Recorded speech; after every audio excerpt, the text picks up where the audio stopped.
వీళ్ళు పుట్టడమే మన్నా తిన్న తల్లిదండ్రుల కడుపులో పుట్టారు. వీళ్ళు పుట్టడమే బండలో జలములు త్రాగుతున్న వారి కడుపులో పుట్టారు. వీళ్ళ అనుభవాలన్నీ మహిమకరమైనవే. వీళ్ళ అనుభవాలన్నీ పరలోక సంబంధమైనవే. చిన్నప్పటి నుంచి చర్చిలో పుట్టి పెరిగిన వారులారా, సండే స్కూల్లో పెరిగిన వారులారా, ఉపదేశ క్రమంలో ఎరిగిన వారులారా, మీరు కూడా విశ్వాసంలో బలహీనపడితే ఎలాగా? మీరు కూడా లోక స్నేహంలో పడిపోతే ఎలాగా? మీరు కూడా సినిమాలకి సిగరెట్లకి అలవాటు అయిపోతే ఎంత ఘోరం. మీరు కూడా తల్లిదండ్రులకి అవిధేయులుగా మారిపోతే ఎంత ఘోరం అది.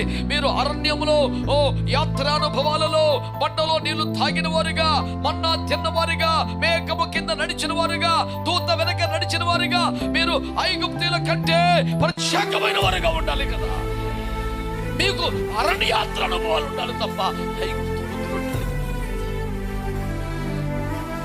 ఐగుప్తు ఆశాలన్నీ విడచి వాళ్ళు అసలు మనకు ఆ తెలియదు.